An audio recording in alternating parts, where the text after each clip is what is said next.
it is Ryan here, and I have a question for you. What do you do when you win? Like, are you a fist pumper, a woohooer, a hand clapper, a high fiver? I kind of like the high five, but if you want to hone in on those winning moves, check out Chumba Casino. At ChumbaCasino.com, choose from hundreds of social casino style games for your chance to redeem serious cash prizes. There are new game releases weekly, plus free daily bonuses. So don't wait. Start having the most fun ever at ChumbaCasino.com. No purchase necessary. VGW Group. Void where prohibited by law. See terms and conditions. 18+. We made this.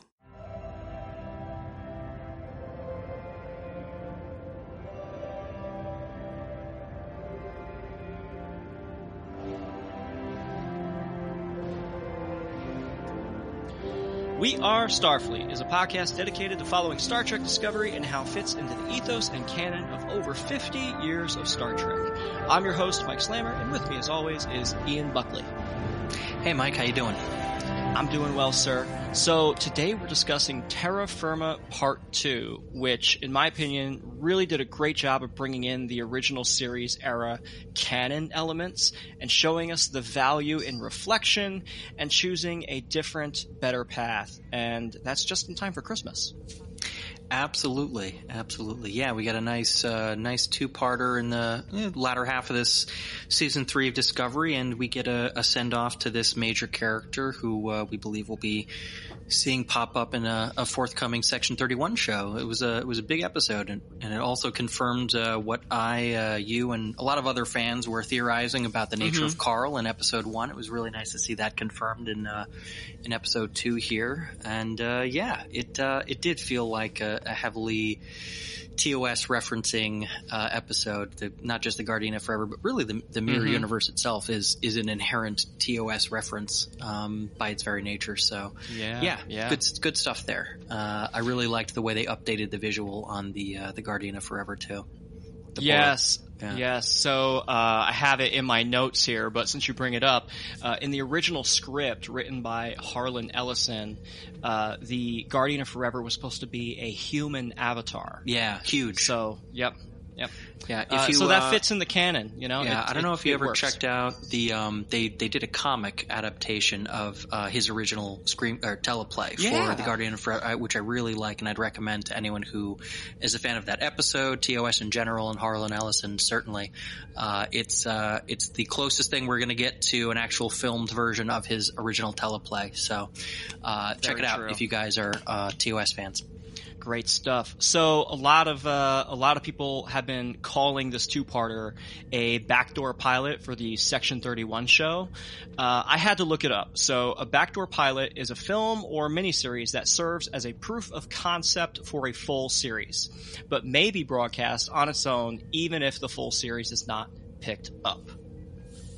Yeah, you see these sorts of things pop up a lot of times in sitcoms, actually. Sitcoms were fairly famous for this, especially in the sort of 80s and 90s, where you'd have an episode that centered around characters who weren't really part of the main cast or were only, sort of semi-connected to the main cast of characters, and you'd have an episode that sort of followed the adventures of these side characters, and that was basically a proof of concept for, hey, here's an episode of compelling television we can make centered around these other characters.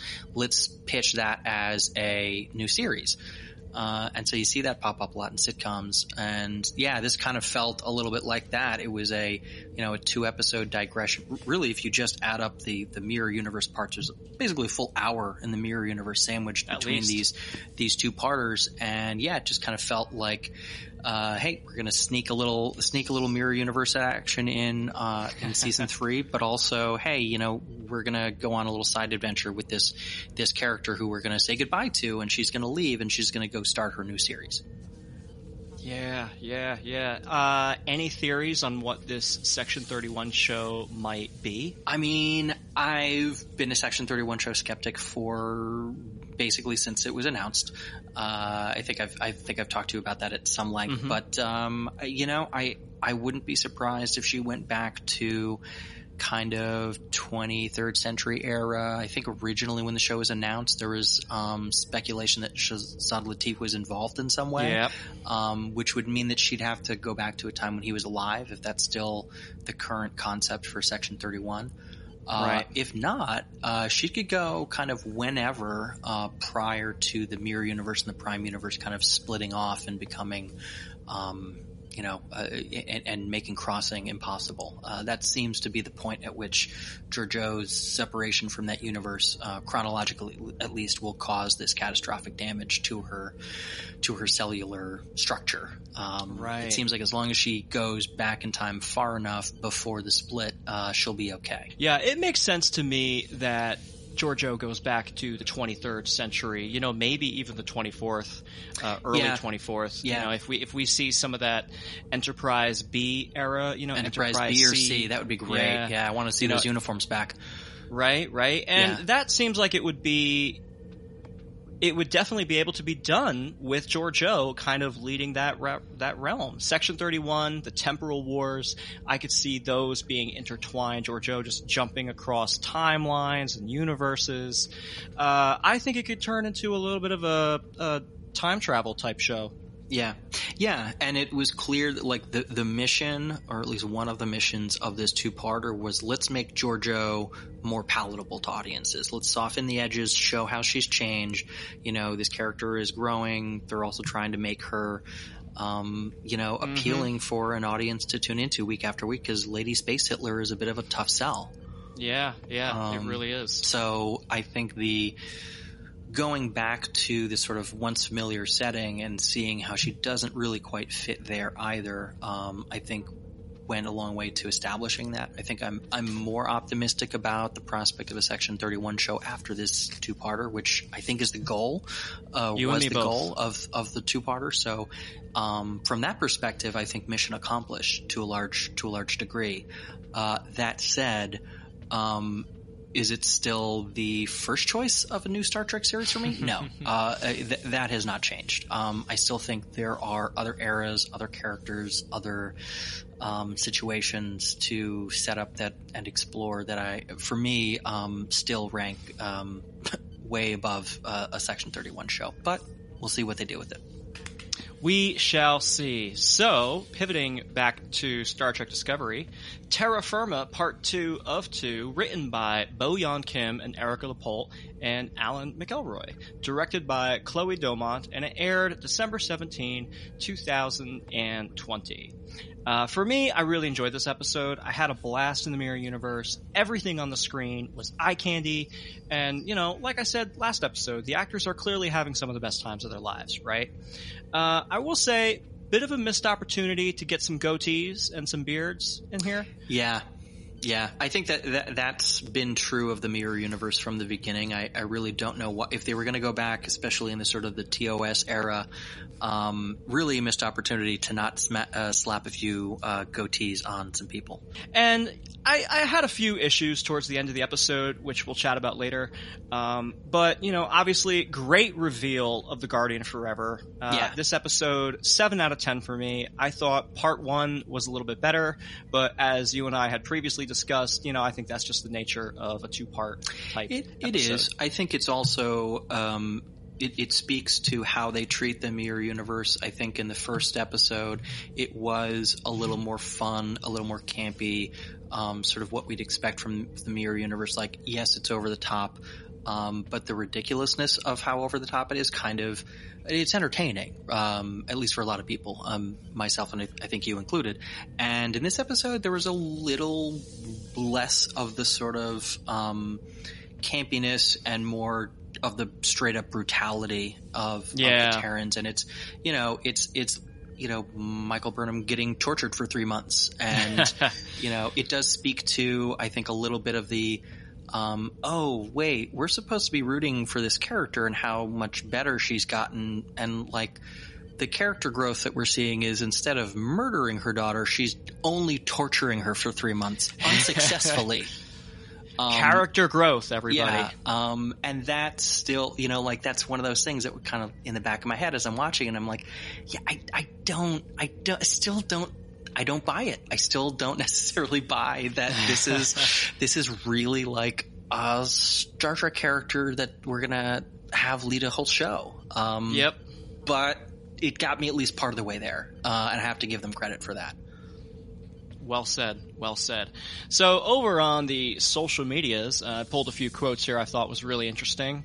AJ Black Writer, our We Made This producer, said, I did get a real kick out of who Carl really was. Yeah. And if this means we'll get who is essentially the prime Georgiou in a Section 31 series for the most part, I am much, much more interested in that show than I have been previously, which echoes the sentiments that we've been sharing here. I think that echoes a lot of the fan base as well. Yeah, for sure. For sure. With Lucky Land Slots, you can get lucky just about anywhere. Dearly beloved, we are gathered here today to... Has anyone seen the bride and groom? Sorry, we're here. We were getting lucky in the limo and we lost track of time. No, Lucky Land Casino, with cash prizes that add up quicker than a guest registry. In that case, I pronounce you lucky. Play for free at LuckyLandSlots.com. Daily bonuses are waiting. No purchase necessary. Void where prohibited by law. 18+. Terms and conditions apply. See website for details. I saw a couple of comments on Reddit. Creton1 acknowledged that they love that they acknowledged in universe that Jet Reno just disappears for several episodes and then randomly pops up again out of nowhere. You know, we talked a little earlier about how this show, this episode in particular, had a little, a lot of meta narrative elements to it, and that felt like another one of them where the writers were kind of, hanging a lantern on the fact that, hey, look, Jet Reno's back, and we haven't seen her for a few episodes, and that's because of scheduling. Yep. Yeah, that was a fun moment. On Reddit, user Born Ashes said, if the Prime Universe is a reality full of hopeful moments preceded by brief punctuations of tragedy, then the Mirror Universe has to be a reality full of tragic moments that result from the crushing of brief punctuations of hope. So there a lot of philosophy there. I like that a lot. Yeah. Makes sense. Yeah, it's literally like the mirror universe, right? It's hold up a mirror, whatever is the exact opposite. And what I thought this episode did really well, it's this arc has really humanized and built a world of unique personalities. And it makes me want to stay here, maybe not longer, but I just want to know a little bit more. And that's kind of the nature of TV, right? Where they give you little bits and details just to move the plot along, but you want to know more. You want to spend more time in this universe.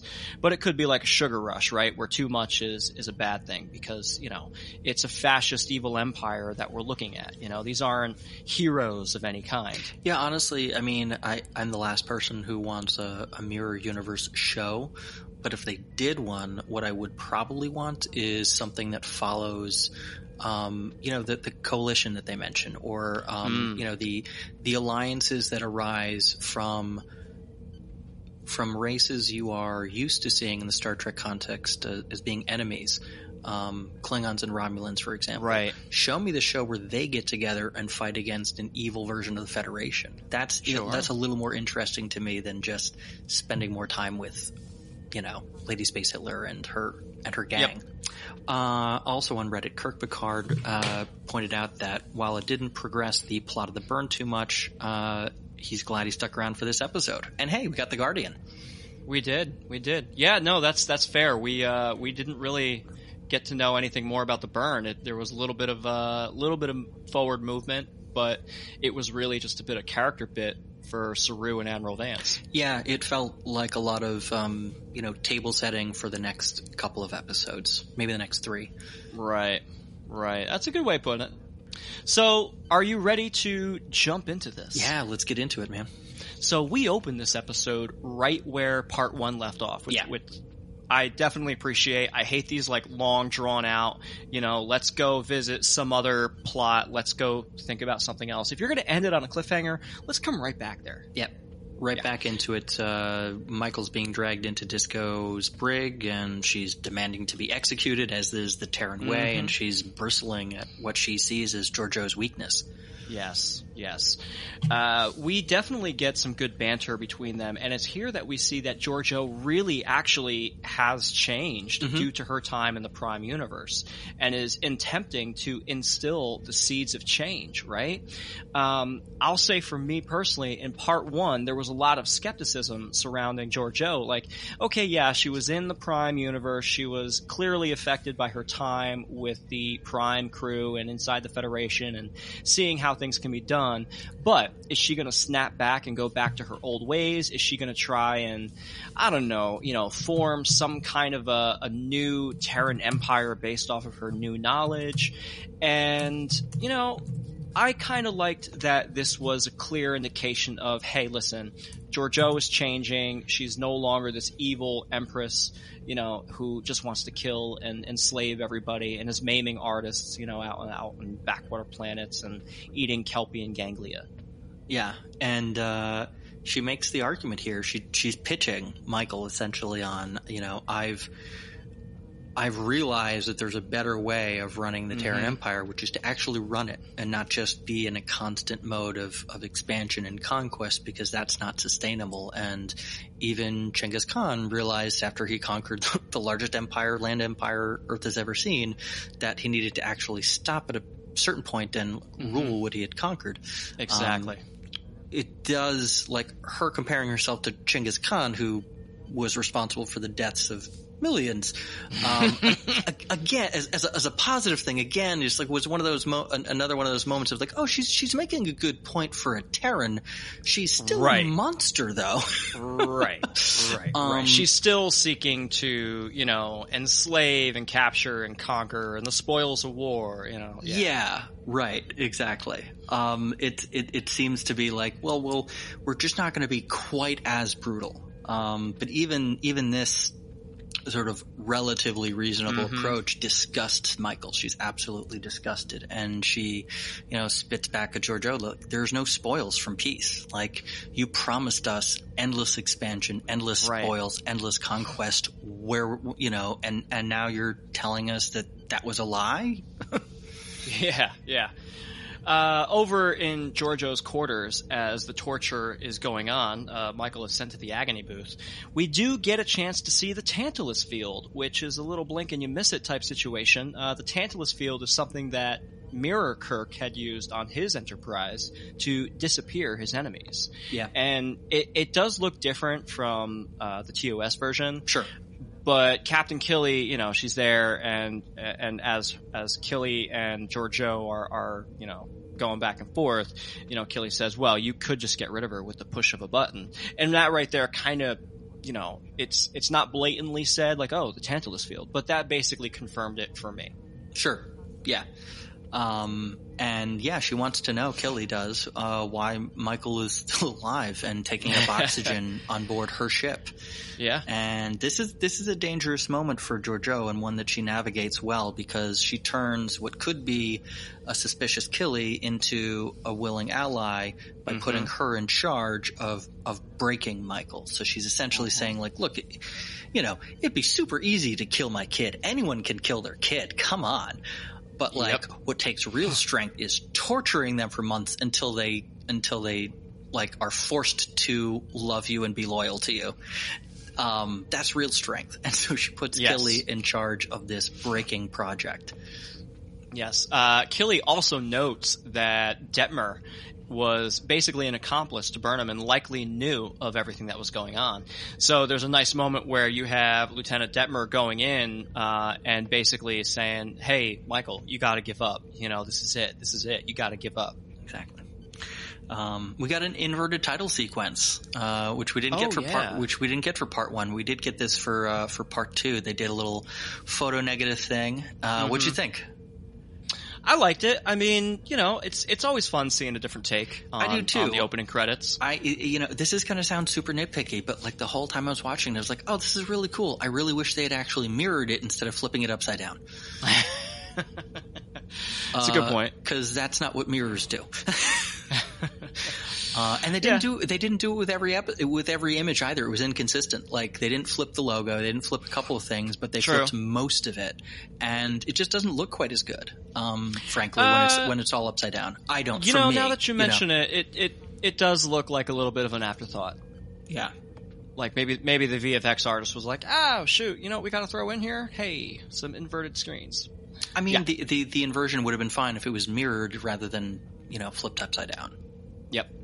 But I did like seeing it. I don't think there was any change to the music though, so they didn't go the Enterprise route where they subtly changed. Well, the Enterprise didn't subtly change it, but I was wondering once they did the graphic flip whether they would do something with the music, but I didn't notice anything. Yeah, I didn't notice anything on that. So, getting in here to Act 1 of the episode, there is time that is passing during this episode. And I personally feel as though it could have been a little bit more clear as to how much time was passing, but it's shown by Burnham being given food, right? Like piece of bread, an apple, it looked like maybe gach was on the plate at one point, but it was a couple of various items. And it is supposed to show you that, hey, Burnham has been in this cell for a very long time. She's been constantly tortured. She's dragged to the agonizer booth, at night, and she is not allowed to sleep. You have Lieutenant Owo, our girl coming in there and torturing her throughout the night. Hello, it is Ryan, and we could all use an extra bright spot in our day, couldn't we? Just to make up for things like sitting in traffic, doing the dishes, counting your steps, all the mundane stuff. That is why I'm such a big fan of Chumba Casino. Chumba Casino has all your favorite social casino-style games that you can play for free anytime, anywhere with daily bonuses. That should brighten your day a little. Actually, a lot. So sign up now at ChumbaCasino.com. That's ChumbaCasino.com. No purchase necessary. VGW Group. Void where prohibited by law. See terms and conditions. 18+. Judy was boring. Hello. Then Judy discovered ChumbaCasino.com. It's my little escape. Now Judy's the life of the party. Oh, baby, mama's bringing home the bacon. Whoa, take it easy, Judy. The Chumba life is for everybody. So go to ChumbaCasino.com and play over 100 casino-style games. Join today and play for free for your chance to redeem some serious prizes. ChumbaCasino.com. No purchase necessary. Void where prohibited by law. 18+. Terms and conditions apply. See website for details. And then Tilly comes in the morning, drags her into the agonizer booth, is torturing her in the morning, and then go back to your cell to sleep it off, for like an hour. Yeah. Georgiou gives this sort of monologue as we get this torture montage, and we learn that this is going on for months. Yes. Which it isn't really clear in the montage, and it's suggested that at least it looks like Burnham's is refusing to eat. And then, when she eventually decides to eat, it's framed at least like this is some sort of turning point for Michael. Right. But she would have died if she hadn't eaten for 3 months. So it's a little bit, it's a little unclear exactly. Well, I mean, is it 3 months that she's in the torture chamber? Is it 1 month that she's in the torture chamber? There's quite a bit of time jumping here in the episode. And, like I said, I feel like that could have been a little bit more portrayed better because, by the end of the episode, we learn that the entire time has been 3 months, right? Yeah. So, and by the way, this was a torture montage. Have we ever had a montage of torture in Star Trek? We haven't. And yeah, again, that was one of the things that sort of tonally for this second episode, I was like, oh, I don't actually know if I like Georgiou. Yeah. It was one of those things like, oh yeah, like make no mistake, I enjoy a lot of what she does, and certainly Michelle Yeoh's fantastic. But yeah, again, as far as like making this a compelling character that we're rooting for in a Star Trek series, exactly. It's still like, oh, okay, our protagonist is torturing someone for months. Mm-hmm. Okay, great. It's a little odd. But then, we get the scene you mentioned earlier with Detmer coming in and basically begging Burnham to give in to Georgiou. We learn that Lorca is nowhere to be found. I think in the quote unquote real timeline, he would have already crossed over to the Prime universe at this point, but I don't believe that the events have unfolded in such a way that would have happened here. So it does seem like we're being set up for a cameo appearance, which unfortunately we don't get. Right. And we'll talk about that in a little bit.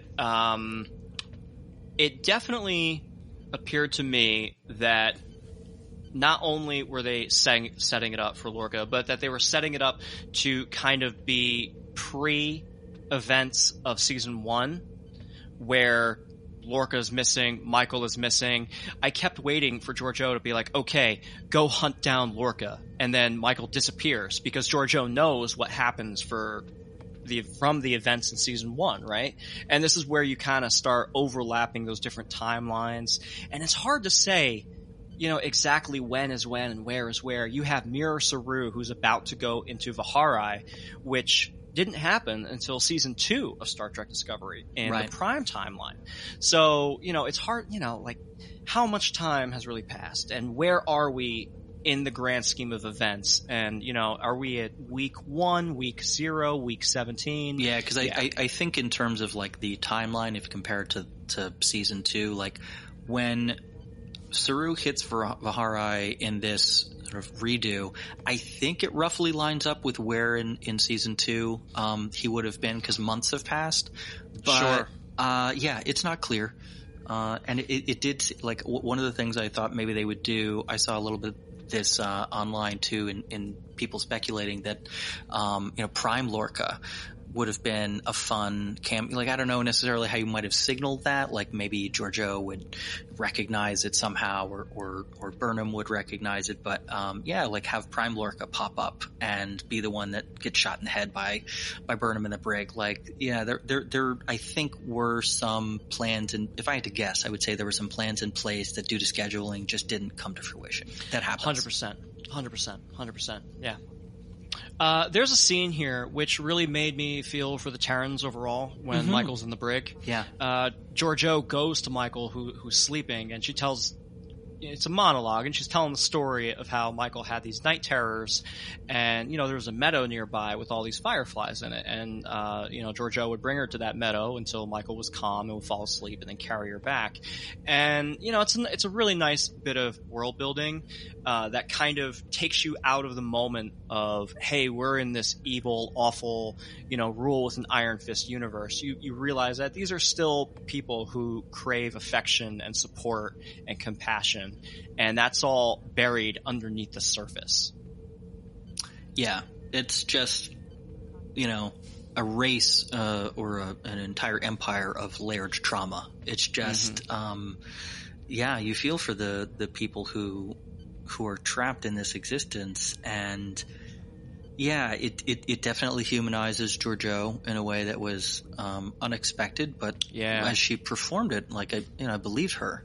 And it does start to kind of chip away or continue to chip away at the Georgiou that was, and we see this sort of new, more nuanced, less overtly and over the top cruelty, and a little more in the way of shades of gray. And she's a character who has these moments of grace with another human being, her daughter, or her adopted daughter, and you don't see much of that in the Terran Empire. And it reminds me of the comment you made earlier, where the thing that defines this mirror universe are these little moments of hope and grace, and then the rest of it is just soul crushing awfulness, as opposed to the other way around in the Prime universe. And it humanizes her. It gives her an added layer of depth, and it again makes me wish that we still had Prime Georgiou, because that it felt like that's the character. Like, that's the character they want. It's like they want to have this character that's somewhere between the mirror version of Georgiou and Prime version of Georgiou, but they really do want her to be more like the Prime Georgiou. Yeah, it's very clear. It does, again, it begs the question of, was all this necessary? Yeah, just to go back to being inside the Mirror Universe for a second, I've always liked these episodes, the Mirror Universe, but I treated them as like playtime, not really serious, and it's hard to watch one of these episodes and not think to yourself, because this is what we do, right? Like you think, well, this situation couldn't actually happen without XYZ occurring, et cetera, et cetera, et cetera. It's a very contrived what if type episode, right? But with this arc, as we've been saying, realizing that every single person in this universe is struggling with their own identity, with belonging. They're all suffering PTSD.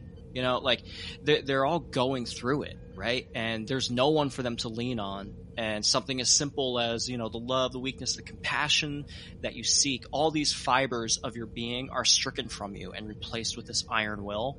And we talked about it earlier. I'd love to learn more about these characters. And I think the writers did a great job of giving us an actual literary world to think about, rather than just the Mirror Universe being a hokey, campy plot contrivance for us to laugh at. Yeah, it does get built out successfully with these episodes. It's just I think I need it in very small doses. Or I need the focus to be a little bit different, because getting behind the the actions of all these characters, on a sustained week-to-week level is tough. It's tough. That's one of the reasons why it was tough to spend as much time in the Mirror Universe as they did in season 1. It gets to be a lot. It's these people are all extremely cruel and extremely awful. And when they're leaning into the fun side of it, it can be well, like, it can be fun. But it can also be a bit of a slog and a bit of a downer when you are confronted with just how tragic and awful these people's existences are. Yeah. So ultimately, Michael promises Georgiou, she gives in. She says, I'm going to prove my loyalty to you and the Empire. I'm going to hunt down the traitors. Lorca, of course, being one of them. Yeah. And the hunt begins. We're going on a hunt, Ian. Yeah. She tells Georgiou that she can be trusted. And, that's believable. That's super believable. Yes. So we get a little hunt. Yeah, a little hunt sequence here. We get Landry. Landry gets popped first. We've seen her die 3 times now. You got to feel for her. Yeah, I know, right? In this series alone, not thinking about Battlestar Galactica or any other show she's been on. This Rekha Sharma, man, she's getting her clock cleaned. Yeah. Brutal. And Michael delivers the goods. She after she pops Landry, she comes back to Georgiou and drops a whole bunch of comm badges from the people that she's taken care of, the traitors that she's taken care of. She's got one left, Detmer, who's standing right next to her. She kills her in front of Georgiou, and that's apparently all Georgiou needs to see to believe that Michael Burnham is to be trusted again. Yeah, I like that. It reminded me of, all the gangster movies you might watch where the gangster boss is like, okay, you did the job, but there's one last thing you got to do. Exactly. Yeah. And then, poor Detmer, we all saw that coming. Yeah, you see it coming, but right. Yeah. It's a that's another thing that I'm kind of always a little surprised by, is that these Terrans seem surprised when they get betrayed, but that's entirely what their society and certainly in their version of Starfleet is based on. Right? Is betrayal. Why are you always looking shocked? It reminds me of, Mirror Mirror, when you have Chekhov in the corridor and, he takes out Captain Kirk, but then, Captain Kirk has his own guy, who is embedded in Chekhov's circle. Mm-hmm. The double cross, and then Chekhov gets caught up in the agonizer booth. Yeah. It's the same concept. This is clearly something they've been struggling with for years, and they've never figured out how to solve. Yep. We learned that there's some reforms in place now that Michael Burnham has been welcomed back into Georgiou's confidence. We learned that Kelpian is off the menu. Georgiou pretends it's because it's too unhealthy or stringy. It's a little hard to believe that Mirror Michael believes this, or would. But fine. We also learned that, in their earlier banter in the brig, Michael Mirror Michael was telling Georgiou about this emerging threat, this coalition of forces that were, combining their strength to rise up against the Terran Empire. And, Georgiou was dismissive in the brig, but we learn here that actually she did put down this rebellion in a way that wasn't using brute force, but rather using coercion as subterfuge. It's implied that she, subverted some democratic institutions because, these people are bad people. That's what they do. Yeah. And Michael's learning, or is being told, Georgiou is trying to teach her that, you don't just have to exercise strength in an over-the-top, brutal fashion. You can actually accomplish the same goal sometimes in a less, in a more subtle and less in a less overt kind of a way. Overt rebellion-inducing way. Yeah, which Burnham seems to take to, she's like, oh, you listen to me. How about that? Okay, Yeah, this was here, clearly Burnham's still working Georgiou because she has this very believable line of like, hey, you listen to me. I really appreciated that about you. And Georgiou for the moment seems to continue to believe that Michael is still on her side. Yes. Also, in this moment, we do get that Burnham clearly says, like, hey, I don't know where Lorca is. And she very clearly deflects about whether or not she's still, whether or not they still have some kind of relationship going on. And this is where Georgiou was like, okay, we need to track him down. Yeah. And Burnham says, when we do, I'll kill him myself.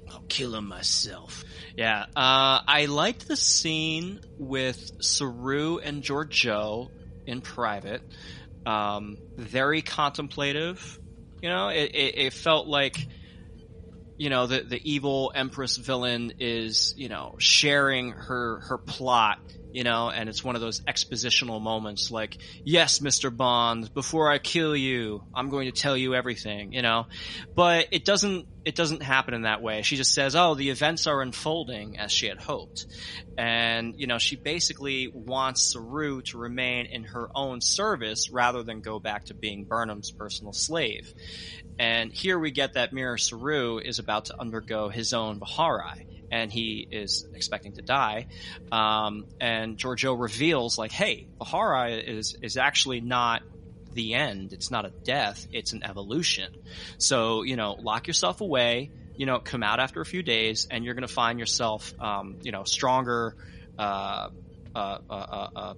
less fearful, you're going to be changed, right?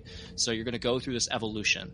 And, she actually tells him about Captain Saru, obviously not telling him, that it's you, right? Right. But Mirror Saru doesn't have the name Saru. I think that's important to know. He doesn't actually seem to have a name. Yeah, he has no name. He's just a slave, right? Yeah. So to him, hearing about this Kelpian who became a starship captain, he's like, whoa, hold on a second. And, the Kelpians are smart, like this is who they are. That's their evolution. They're very clever. They're smart. They can piece things together. And he figures out, he's like, hey, you're not from around here. Right. Yeah. You sort of see that dawn on him in the moment, like, you must have traveled far beyond the Empire. Yep. And it dawns on him that she doesn't belong, and that once they figure out that she doesn't belong, they're going to kill her. It's already been months, and she's been pulling it off. So, I think it's understandable why she's a little dismissive of his concern, because she's like, I've been pulling it off. Like, you're saying this, but I've been pulling it off successfully for months. Things have been unfolding exactly as I wanted them to. Like, you're worrying about nothing.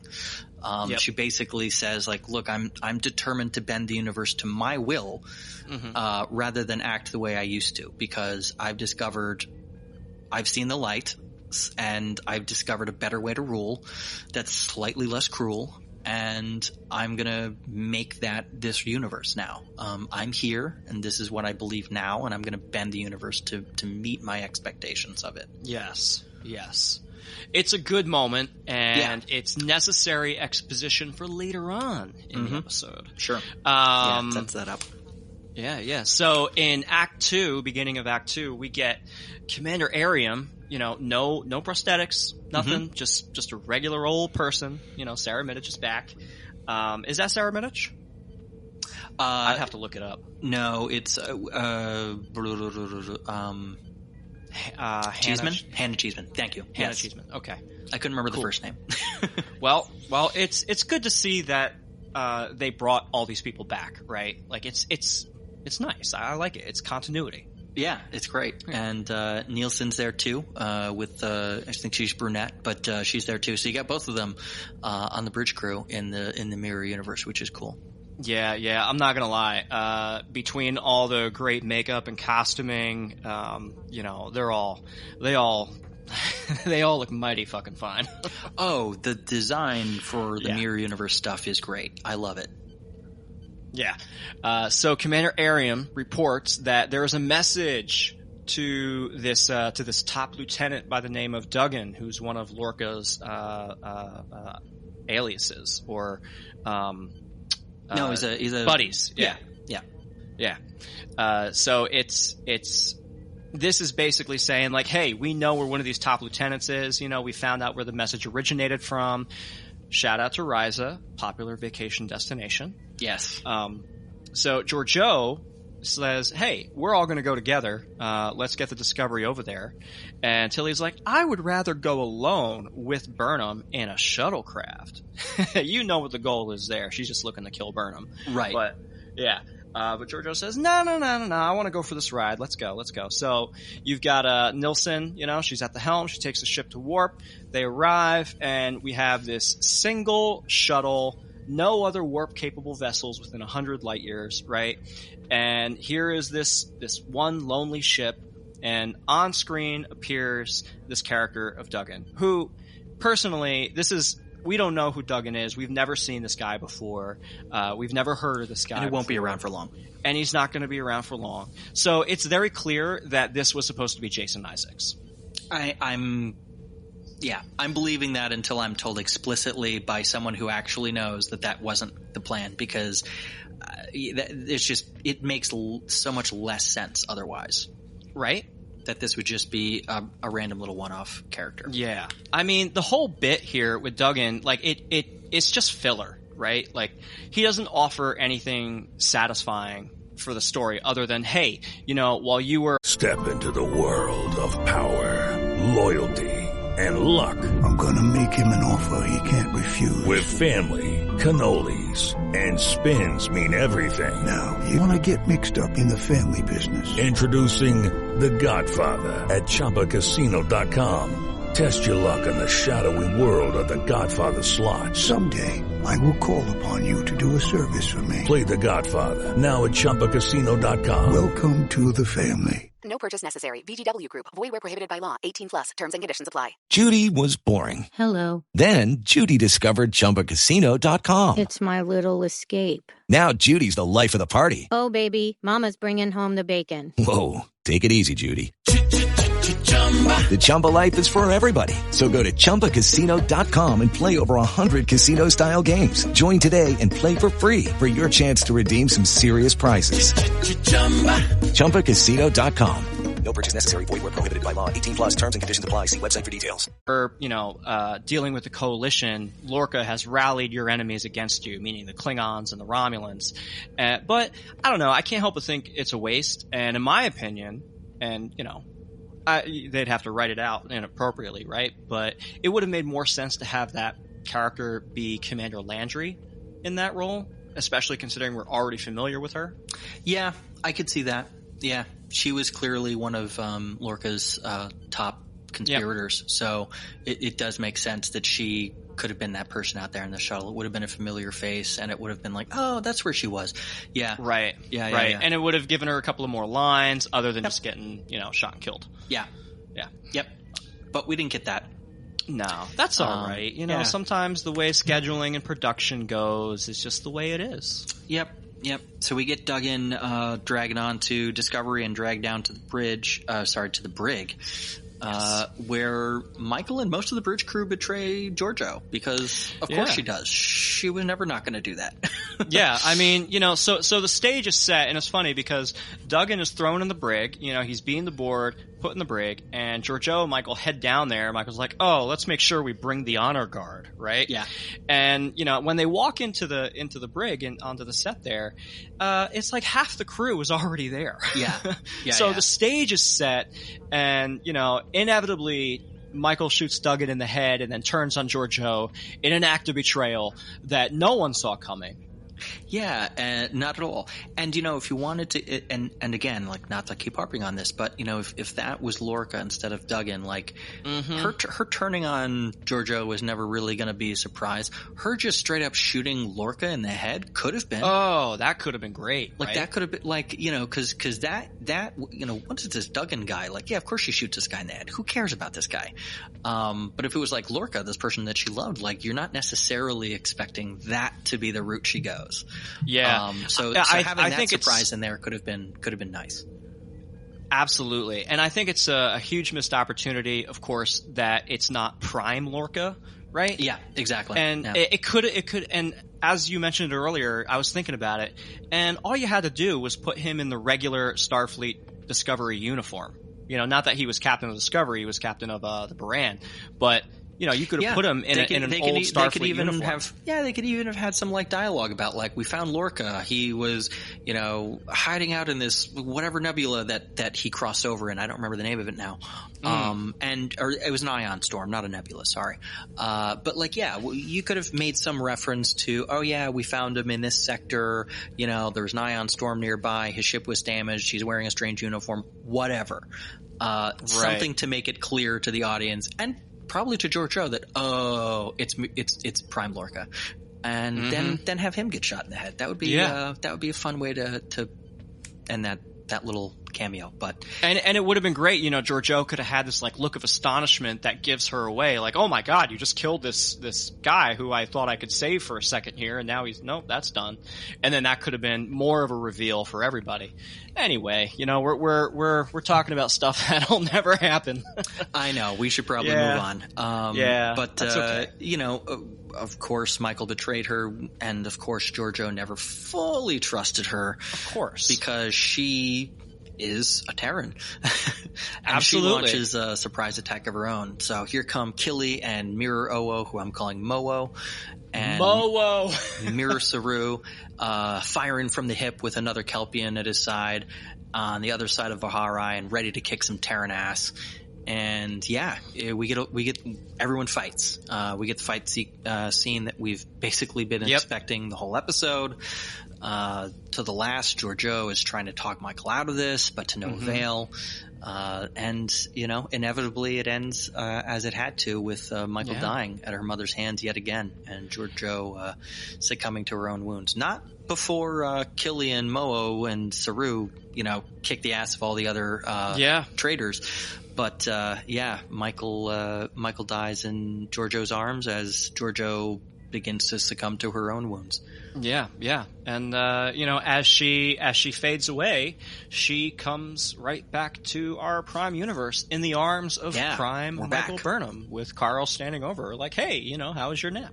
Yeah, exactly. Yeah. A mere minute has passed for Michael and Carl. Well, who knows how time passed for Carl. Yeah, that's true. A minute passed for Michael. And 3 months have passed for Georgiou, according to her bio readings. Her falling apart at a cellular level was put on pause essentially for the entire time she was in there. But we learned that she is back to dying again. Right. She still has this degenerative disease afflicting her. And Carl's pretty vague about whether or not what happened in the Mirror Universe actually happened. And I think that's just going to be, it's just going to be fodder for fans to talk about for months and months and years to come. Yeah, I think without knowing for sure, the City on the Edge of Forever rule implies that was real, and she did actually change the course of the Mirror Universe in her 3 months back there. But yeah, like you said, we won't know for sure until it's explicitly revisited, which it probably won't be. Right. That little bioscanner, it shows that she has data pertaining to 3 months worth of vitals. That little bioscanner, by the way, I'm pretty sure it's a Fitbit. It looks like it. I'm pretty sure that's just a 32nd century Fitbit. No one can tell me otherwise. Yeah. We not only learned that Georgiou is back to dying, but that Carl is a guardian of forever. We called it because we're great. I am the guardian of forever. Yeah. I told you, man. As soon as he started with the riddling answers and the nonsense attitude, he's a guardian of forever. He's got the portal and everything. There was no question in my mind that he was a guardian. There was a lot of back and forth online, in chat rooms and whatnot about, is he a guardian? Is he a Q? Is he some kind of other entity? But, the newspaper gives it away, the Star Dispatch and everything going on with that. And the Star Dispatch, I mean, so many, if he hadn't been, it would have been absurd. It would have been ridiculous. If you got the Star Dispatch, he's giving answers and riddles. He's got this sort of condescending attitude, which if you remember that episode, the Guardians, you mere he's so condescending to them. It was all the pieces were there. We just had to look at him and say, oh yeah, that adds up to the Guardian of Forever. Exactly. And you know what? I loved it. it. The City on the Edge of Forever is one of the best original series episodes of Star Trek. And folks, if you haven't seen it, then I don't know what you've been doing with your Trek life. Murderers! Assassins! Georgiou still has this disease, right? And she's looking at Carl. So she's like, I don't care if you're the guardian of forever. What's going on with me? Who cares? And, Carl basically says, hey, listen, you can't stay here and you don't belong in the mirror universe anymore. And, it's like we had to see what we could do with you. And it's just a way to get Georgiou off of Discovery and into her own, TV show, of course. But it's a nice bit of hand waving and it's pretty wonky and it feels like you're rushing Michelle Yeoh off so she can start the new thing. But it does, give her the opportunity to have some character growth through the trauma of this Ghost of Christmas Past type adventure in the mirror universe. And Carl is bringing together this plot device that was introduced earlier this season with David Cronenberg saying hey, your molecules and your atoms, they're all screwed up because these universes are torn apart. So, you're going to die horribly.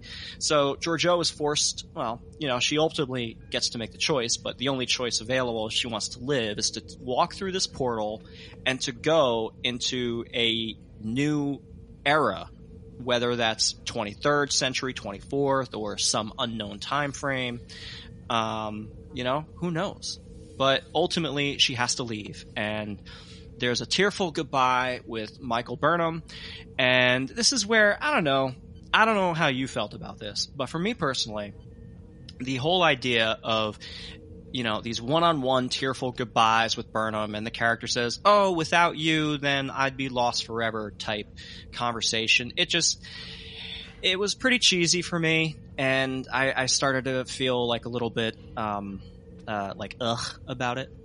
I didn't mind Michael's goodbye with her. I felt like that was appropriate. The scene at the end was where it lost me. Oh, yeah. The goodbye between Georgiou and Michael I thought was appropriate. She's a sort of surrogate mother figure now. Of course. I think given where they led these characters, the goodbyes made sense. You could argue that big picture, the arcs of these characters as they related to one another maybe didn't make the most sense. But I think with where they took them, or where they wrote them, and where they ended up here in part 2, I thought the goodbye made sense. But I think it would have worked. It would have worked better. I'm sorry to interrupt you, but it would have worked better for me if we didn't have that exact same scene almost with Commander Nan back on the Bio Seed ship. Where Commander Nan was like, "Oh, you're the one, Michael. I love you so much." And I don't know, it just felt it was too derivative of that scene for me to really enjoy it for what it was. Yeah, it's definitely a note that we hit before. I think if we hadn't hit it already, you're right. It might have had a little bit more impact here, especially given that these two characters actually have more of a connection. Yes, like it made sense for that conversation to happen, and I'm not saying like it. I didn't want it to not happen. It's just, you know, it's one of those things where it's written the way it is, and sometimes it works and sometimes it doesn't. And for this purpose, in that moment, it did not work for me. Okay, fair enough. I think the part that didn't work for me of that scene was the very end where Georgiou tells Michael that Saru's not the only one suited for the captain's chair. Like, oh my gosh, I forgot about that. Do not like. Yep. Do not like. Do not like. Don't love the implications for Saru. Don't you dare. Don't you dare. Don't you put that evil out there. Don't you walk do that. through that portal, lady. Get out of here. You're done. Get out of here. That's it. Like telling Michael that Saru's not the only one suited for the captain's chair. Like, based on all the evidence so far, he is. Sorry. Yep. Like that's we kind of had 2 seasons of and almost 3 kind of proving that. I think if Michael wants to get there, that's going to take more work, and I don't know if that necessarily is going to be within Starfleet. I mean, it seemed pretty ridiculous. It seemed a pretty ridiculous kind of button to put on what, for me, it did work as a scene. Exactly. So we're finally back on the USS Discovery. We are. Adir has been having trouble getting enough power to successfully hack into the Kelpian ship. We remember from part 1 that they had figured out that they could use the prefix code of the ship to tap into their sensors, and apparently they're having trouble tapping into this Kelpian ship that's at the heart of the Verubin Nebula. But then Jet Reno blows into the lab. Yeah. After far too many episodes of absence. Which Stamets immediately calls out. There's a nice little meta reference there of like, I feel like I haven't seen you in weeks. I feel like you just disappeared. I liked that a lot. Anytime she gets thrown into their dynamic together, it's always a positive. So I like that. She basically comes in and says that no, their power requisitions from the rest of the ship are making her job untenable, and that has to stop right away. And then no sooner does Jet walk in to explain why they can't do that thing than Book walks in with a solution to all their problems. He's got this nice shiny bit of emerald chain tech that they're able to use basically instantly to successfully establish a link to the Kelpian ship. Stamets, of course, is unable to thank Book because it's biologically impossible for him. Of course. It would completely unravel his DNA if Stamets said thank you. Like a hormonal teenager. Oh man, I definitely love that dynamic. Jet walks in with a piece of candy, and I like the little running gag here where she walks in and Adira says, "Hey, you're not allowed to have food in engineering," and Jet turns and she says, it's candy. It's practically an accessory. This isn't food. And then you have Booker walk in and he's like, "Oh, I got the solution to the problem. Oh, hey Jet, why are you eating in here? There's no food allowed in engineering." Right. I just read the manuals. Two of them. I just told you that. He's like, I read the field manual and then I read the technical manual. Right. Read the field manual and technical manual. They both say you can't have food in here. Yeah, I like that Book is getting a little into the whole idea of working with Starfleet. Yeah, I like that he's got this enthusiasm now of like, hey, they told me like this is what I was going to have to do to, fit in and contribute, and that is what I'm doing. I'm taking that seriously, and here's the evidence. I like that. Yeah, it's nice. It's a nice bit of character growth, and he's taking Saru's words to heart, right? It's good. It's good. So he walks in with this emerald chain technology, and it's basically a Wi-Fi range extender, except replace the word Wi-Fi with subspace. And that's what it is. Like, it allows weak subspace signals to connect, and couriers traveling to remote areas of the galaxy use these little range extenders to amplify the subspace signal so they can travel through, right? And so Stamets is pretty skeptical, but they plug it in, it works. They can now link the sensors to the Kelpian science vessel that is inside the Verubin Nebula. Yeah, the Kiev is the name of the ship. I keep forgetting that. The Kiev, yes, the Kiev, yes. We got a good bit here with Admiral Vance and Saru having a little chat. It's very important, right, that Saru follows chain of command, and Admiral Vance is a little concerned because, number one, hey, listen, you're using Emerald Chain technology on the Starship Discovery, which has a unique travel method when this whole current universe situation is desperate for new ways to travel. Right. It's clear that he's, raises a little bit of a concern about, like, hey, are we sure that this isn't being used to hack into our systems and spy on us and our tech? But Book vouches for its safety. He said he's been using it on his ship for the last 2 years, with no issue. And, Vance tells Book that he's going to have to abide by Starfleet protocols while he's working on a Starfleet ship. And Book comes right back and says that, hey, having someone operating outside of protocols, which Osira doesn't follow herself, could be useful. Yeah. Perfectly reasonable. Yeah, but when Book learns that Burnham has returned to the ship by herself, he leaves, and then we get a scene alone between Vance and Saru.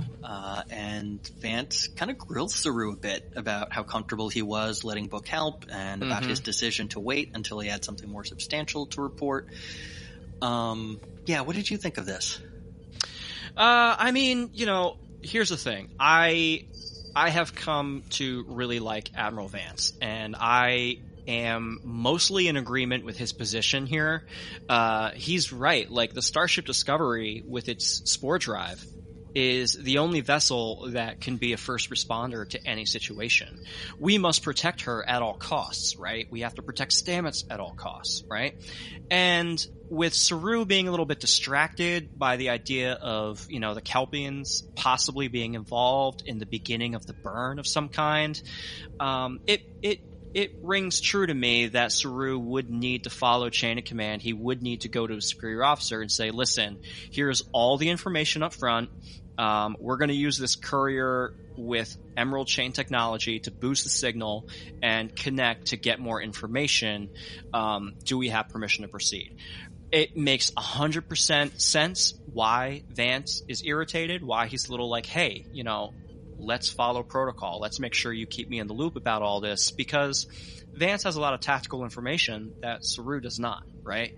So, I'm kind of with him there, and also I completely understand where Saru is coming from. I also wouldn't want to tell my boss, hey, I'm about to do a thing. Do I have permission to do the thing? I would just do the thing and then be like, here's the result of my doing the thing. Like we talked about last week, where you don't want to send an email of every little thing that you do, right? Right. In fact, you were often explicitly told not to, at least in a lot of workplaces. Sure. So, good scene, and I think it speaks to more captain development, captain growth for Saru. Yeah. He's still, remember, he's still a new captain. He's not really been tried and true in the chair. He's capable, yes, but we haven't seen him in a real, truly stressful do or die situation as of yet. I mean, we kind of did that in the second episode. Yeah. If he hadn't navigated Discovery safely to the planet, then we wouldn't still be talking about them. Yeah, no, that's fair. That's fair. But the tone, especially once Book leaves, struck me as a little off. I couldn't quite put my finger on it. It just seemed like he was being a little. Vance was falling back into that, like, you're unnecessarily being a dick. There's a way to communicate the concepts you're trying to get across in a different way, and you're choosing to communicate them in a way that I don't quite understand. Like, it feels like Saru has been told a couple of times by Vance, in essence, lighten up.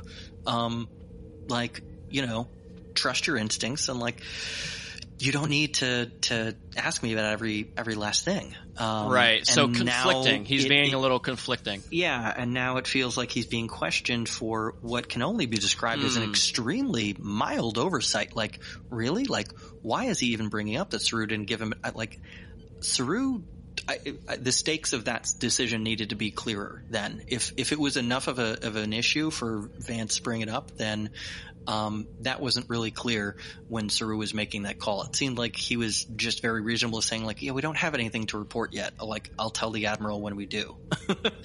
Like there wasn't anything to report other than that they had gotten the message, but like there wasn't any actual information to report yet. So yeah, I don't know. Something about Vance's tone. I really hope they aren't trying to sow some seeds of. I watched the scene again, obviously, when I was doing my notes, and it didn't strike me as odd as it did the first time. But the first time I watched it, I was thinking like, ugh, I really hope they aren't setting up some sort of heel turn for Vance this late in the game. I really don't want to see that at all. Please no. Because I agree with you. I thought that his, while he's always got this very sort of stern tone, I thought his objections to Book were pretty reasonable. But Saru, we just saw in the previous scene, Saru didn't have a chance to object to Book using the technology. He literally took this bauble to the lab, plugged it in, and it worked. They established contact. The deed was already done. I don't know what Vance is grilling Saru about. Like, Saru was not looped into this decision. Like, you can maybe take issue with that. Like, maybe say to Book, like, hey, before you install, and to your, like, all of the other Starfleet officers who were actually present when this was done, maybe you say to them, hey, don't do this again, without checking first. But, like, Saru had nothing to do with that. I think Vance is a little bit off base here, or at least his tone needs some adjusting. That's fair. Yeah. I think that that all tracks as fairly reasonable, now that you mention it. Maybe on a rewatch, I'll look at it a little differently. But like I said, like on the second rewatch, like Vance bothered me a little bit less. Like it just struck me as like, you're being a stick in the mud about this, and I don't know that I buy the reasoning. Yeah. Especially given that we, the audience, can literally see how that situation unfolded and see that Saru had literally nothing he could have done differently about that. Like he was not involved in that decision. So I don't know why it was ever. Well. Like I get it. He's a captain. It happened on his ship. But like the conversation then needs to be like, hey, going forward, he could say it to one or either of them or both of them. Like, hey, going forward, before you install some tech from like this awful, gangster organization, run it up the flagpole first. But that's not the conversation that was had. He does soften his tone, though, once he offers his condolences. He does, yeah. So he softens up a little bit. I think at the end, where he says, like, look, I just want to make sure you weren't being distracted. I could understand if you were. He does soften up a bit. I just, like, it was one of those things that kind of made me go, I don't love this shade on you, Vance. I like a lot of what you do. I don't love this particular shade on you. But, he can. That can just be one of his flaws. That's fine. Like if he's a flawed but good character, I'm okay with that. Fair. So we get this final scene here in the mess hall as the crew gathers to say goodbye to Georgiou. This was very reminiscent of the funeral scene for Tasha Yar, I felt. And it carried the same level of just cringe for me. Just, let's all just reminisce. And, that's perfectly understandable, especially at like a funeral and whatnot. But just the way that it's played off here, it was very, thank God that there was no holographic Georgiou left behind to come up and say, here's how I feel about all you whippersnappers on board the USS Discovery. I'm from the Terran universe and this is how I feel. Thank God that didn't happen. The crew gather for this strangely fond remembrance of this woman who was a walking hostile work environment. I mean, imagine your job. Imagine your job, and you have a 100% for sure mass murderer who constantly walks around threatening your life and the life of your family for fun. It was always a tough sell to audiences. I have a really hard time believing that many members of the crew were that affected by her leaving, because we don't really even see her interacting with members of the crew outside of like Culber in this season and like Michael and Tilly a little bit and Saru. And we already got goodbyes from Michael, Tilly, and Saru that were handled more realistically than any of this. in the last episode. So, and it was a more realistic send-off, you know. It's like we're saying our pre-goodbyes because we don't expect you to come home. Right. And I'll be honest, when Georgiou was walking through the portal, like, I felt that. I was like, this is it, you know. This is that was a nice goodbye, you know, and I felt it, you know, like I felt it in my heart. And then this scene, it was just like, you know. Yeah, and like, I mean, I love Jet Reno. What was she doing in that scene? She never talked to Georgiou, did she? I was just going to ask Maybe you. She did. Maybe I'm wrong. Yeah. Maybe I'm wrong, and she had some on-screen time with Georgiou. There's been a lot of Star Trek the last 3 years, but like, I just oddly fond reminiscences from a bunch of people who she had nothing but hostility towards anytime we saw them interact. Right. I thought that was a little strange. It just seemed like, and like, again, let's remember, this is a person who is just who is a genocidal despot. Like last year, like there wasn't that long ago. Like last year, she was eating kelpians and thinking that it was a great thing to do. And now she's softened a bit on her view on eating kelpians and murdering her children. Good for her. Right. But I don't know that necessarily translates into everyone else on the crew is like, oh shucks, gee whiz, I'm really going to miss her. Oh, yeah. That was a bridge too far. I mean, honestly, I think that scene like knocked off a point for me. Yeah, same. I think I literally picked up my phone and started not watching the show anymore because I was like, this episode already ended. Last scene. What are we doing? Yeah, I thought it would have been fine if it just ended. If they found a way to end it with just Michael and Saru talking about it. Yeah, because Burnham in her quarters, she's like, we're not going to see Georgiou again, and that would have been it. Yeah. And it's not like you got to pad the runtime. No. Yeah. Yeah. Very, very odd note to end the episode on. Yeah. So, standout moments for you in this episode. What do you got for me? Definitely any of the scenes. Well, I guess this goes to both of the episodes in the two-parter, but the scenes with Georgiou and Saru in her quarters were standouts for me in both last week's and this week's episode. I do really enjoy seeing, having Mirror Saru be her sort of servant and, confidant in this two-parter really does effectively illustrate ways in which, like, really substantial ways in which she has grown and changed as a character. And they're well acted because, of course, it's Michelle Yeoh and Doug Jones. How could it not be? I really like those scenes across the two-parters. And then, of course, the Guardian of Forever reveal. I mean, come on. When the door explodes and forms the gateway, I mean, yeah. Come on. That's killer. Love that. Yeah. Those are probably the two for me for this week's episode. The Saru, Georgiou, the Mirror Saru and Georgiou dynamic and the Guardian reveal. Yeah, the Guardian reveal definitely for me. I really enjoyed the exposition. Carl says, "Hey, I've been in hiding. The Temporal Wars happened, and they used me to kill a lot of people."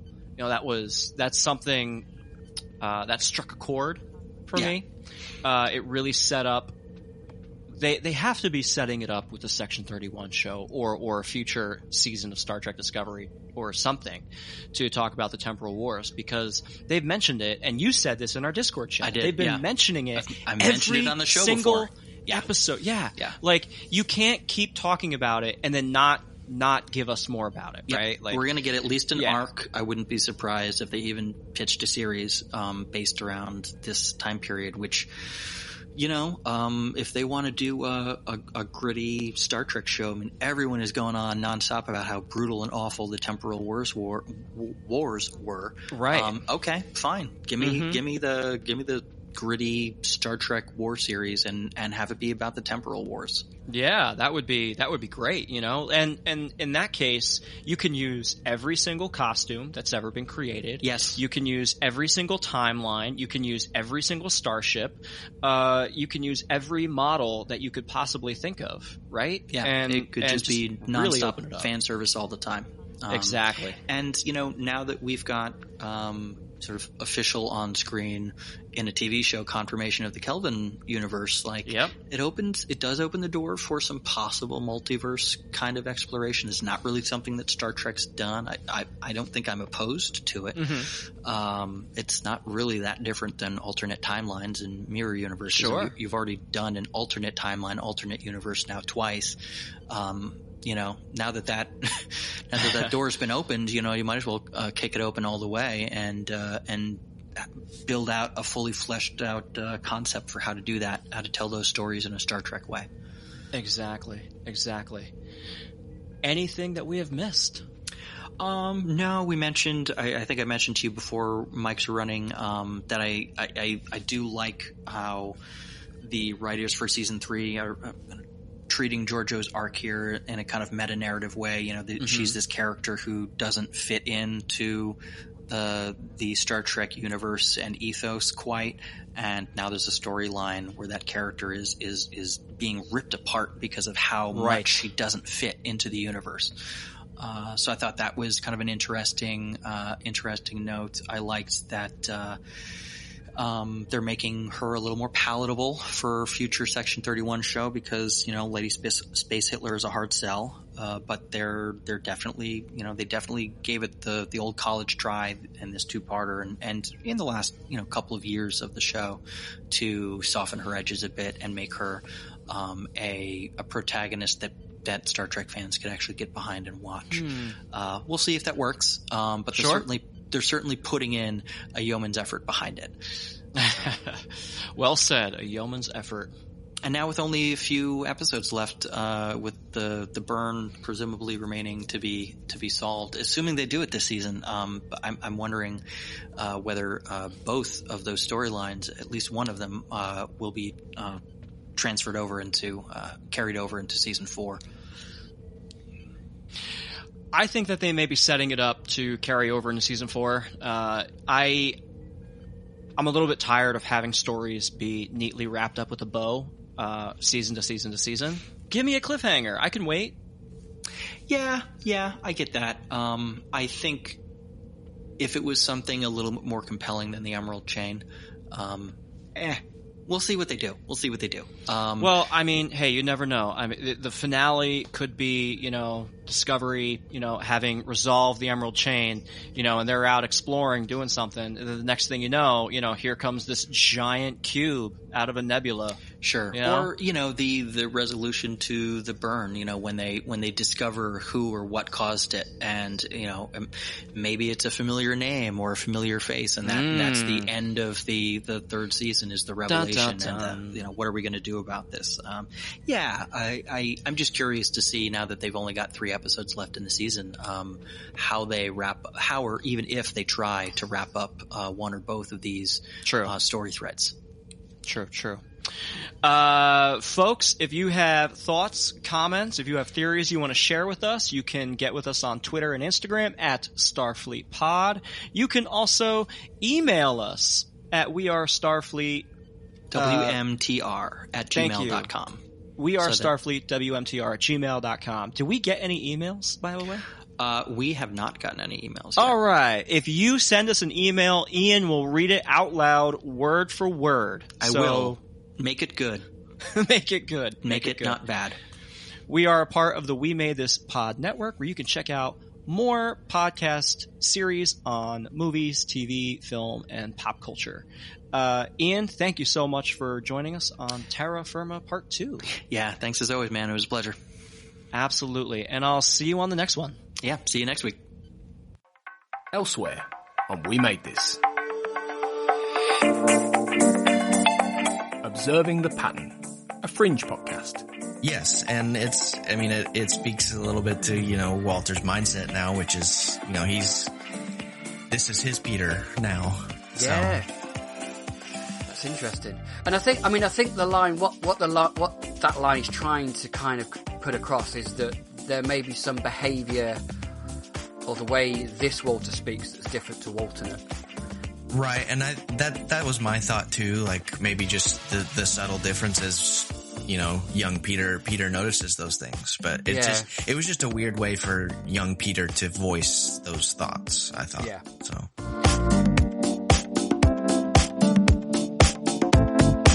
Pick a disc. All of the songs, not thinking about I Write Sins, which, like you said, I think everyone knows all the words to that song, whether they want to or not. But when, if I'm cleaning the kitchen or something and London Beacon comes on shuffle, it amazes me. And we're coming up on 15 years from when that record came out, that I can just belt out the words without even realizing that I have them stored away somewhere in my brain. And I think that's because the song flows so well that it sticks with you.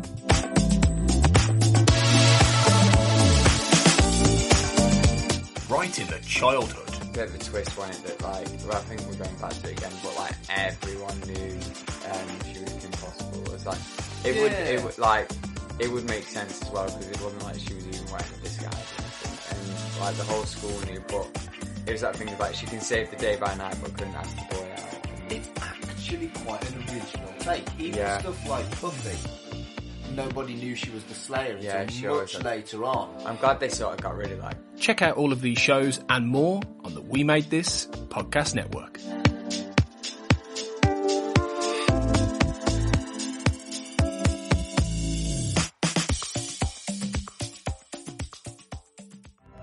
We Are Starfleet is a podcast dedicated to Star Trek discovery and how it relates to the story, ethos, and canon of Star Trek. Join your host, Mike Slammer, as he sits down with guests from all over the world to talk disco. You can find us on Twitter and Instagram at Starfleet Pod. Follow for more Star Trek podcasts, such as The Sanctuary, a politics and economics of Star Trek pod, Rarely Going, a Star Trek Lower Decks podcast, and Make It So, a Star Trek Picard podcast. We Are Starfleet is produced as part of the We Made This network of podcasts. We Made This brings together popular culture podcasts around film, TV, music, and more that hopefully educate, excite, and don't take themselves too seriously. Check us out at www.wemadethispod.com. Original music composed and performed by Anthony Fuscaldo.